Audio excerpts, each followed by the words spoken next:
8 రోజుల అంతరిక్ష యాత్రకని వెళ్లిన సునీత విలియమ్స్ బుచ్ విల్మోర్లో 9 నెలల తర్వాత తిరిగి వచ్చారు. అంతరిక్ష కేంద్రం నుంచి 17 గంటల ప్రయాణం తర్వాత వాళ్లను భద్రంగా దాచుకున్న space X dragon capsule Florida సముద్ర జలాలను తాకి కెరటాల మీద తేలుతున్న దృశ్యం చూసిన ప్రపంచ జనం మనసులో ఆనందంతో పులకించిపోయాయి. వారి రాకను డాల్ఫిన్లు సైతం స్వాగతించాయంటూ సామాజిక మాధ్యమాలు మనసు పారేసుకున్నాయి. వారిద్దరూ చిక్కుకున్నారనో తిరిగి తేలేకపోయామనో అంటే నాసాకు మా చెడ్డ కోపం వస్తుంది కనుక అనువైన కాలం కోసం ఇంతకాలం వేచినట్టుగా దాని పరిభాషలోనే చెప్పుకోవాలి. మొన్నటి వరకు బైడెన్ అధ్యక్షుడిగా ఉండబట్టే వీరిద్దరూ అక్కడే ఉండిపోయారని, తాను రావడంతోనే వీరికి కాలం కలిసొచ్చిందని అమెరికా అధ్యక్షుడు డొనాల్డ్ ట్రంప్ అంటున్నారు. శాస్త్రవేత్తలిద్దరినీ కిందకు దించుతానని ప్రపంచానికి హామీ ఇచ్చి స్పేస్ ఎక్స్ మస్కకో బాధ్యత అప్పగించి చెప్పింది చేసి చూపించానని ట్రంప్ చెప్పుకున్నారు. అధ్యక్షుల వారికి ఇచ్చిన మాటను నిలబెట్టుకున్నానని మస్క్ మందహాసం చేశారు. మాకు శాస్త్రమే తెలుసు తప్ప ఈ రాజకీయాలు పట్టవని నాసా ప్రతినిధి ఓ మాటన్నారు. 59 వయసులో సునీత విలియమ్స్ చేసిన సాహసాన్ని మనసారా మెచ్చిన ఆమె తల్లి కూడా అదే అంటోంది. ఎవరు ఏమైనా అనవచ్చు, కానీ ఒక్క మాటలో చెప్పాలంటే ఇది సైన్స్ సాధించిన అద్భుత విజయం.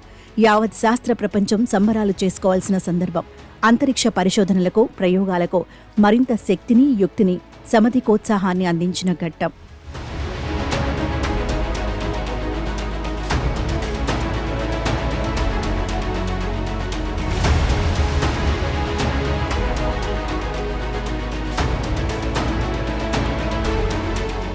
తిరుగు ప్రయాణమవుతున్న తరుణంలో సునీత ఒక మాటన్నారు. అంతరిక్షం నుంచి చూస్తే భూగోళం మాత్రమే కనిపిస్తుంది, దేశాల మధ్య సరిహద్దులు కనపడవని. అంతరిక్ష కేంద్రంలో ఉంటూ రోజుకు 16 సార్లు సూర్యోదయ సూర్యాస్తమయాలను చూస్తున్నప్పుడు ఆమెకు ఇటువంటి భావనలనేకం కలిగి ఉంటాయి. హద్దులన్నీ మనిషి సృష్టించుకునేవేనని అనిపించి ఉంటుంది. బోయింగ్ క్రూ క్యాప్సిల్ పనితీరు అంచనా వేయడానికి వెళ్లి 8 రోజుల్లో వెనక్కి రావాల్సిన వాళ్లు 286 రోజులు చిక్కుబడిపోయి కూడా చెదరకుండా ఉండటం సామాన్యమైన విషయం కాదు. 10 నిమిషాలు నిరీక్షించాల్సి వచ్చినా, ఎవరికోసమో ఎదురు చూడాల్సి వచ్చినా, రోడ్డు మీద చిక్కుబడిపోయిన మనిషి విసుగెత్తిపోతాడు. అనుకున్నది అనుకున్నట్టుగా జరగనప్పుడు, ఆశించినది వెంటనే దక్కనప్పుడు నీరు కారిపోతాడు, లేదంటే వీరంగం వేస్తాడు. అటువంటిది భారరహిత స్థితిలో కాళ్లు గట్టిగా సాగతీసుకోవడానికి వీల్లేని ఒక అగ్గిపెట్టె లాంటి గదిలో 4 అడుగులు వేసి రావడానికి కుదరని నిర్బంధంలో అంతకాలం మనుగడ సాగించాలంటే దేహ దారుఢ్యం ఒక్కటే చాలదు. మనోనిబ్బరంతో సమస్యను ఎదుర్కోవడానికి, ఊహలో కూడా లేని ఇబ్బందిని అధిగమించటానికి, ఆ నిర్బంధ స్థితిని సదవకాశంగా మలుచుకోవడానికి, సమయాన్ని సద్వినియోగపరచడానికి ఎంతో కర్తవ్యనిష్ట కావాలి. మనసు గాడి తప్పకుండా, బుద్ధి తిరిగిపోకుండా నియంత్రణ, నిగ్రహం కావాలి. తమకు అప్పగించిన పనే కాదు, అవంతరాన్ని సైతం అవకాశంగా ఉపయోగించుకుని శాస్త్రవేత్తలిద్దరూ మానవాళి శ్రేయస్సుకు ఉపకరించే పరిశోధనలు అనేకం చేశారు. నింగి నుంచి నేల మీదకు దిగుతామన్న నమ్మకం ఒక దశలో పూర్తిగా నశించిపోయిన దశలో కూడా వారు చెదర్లేదు.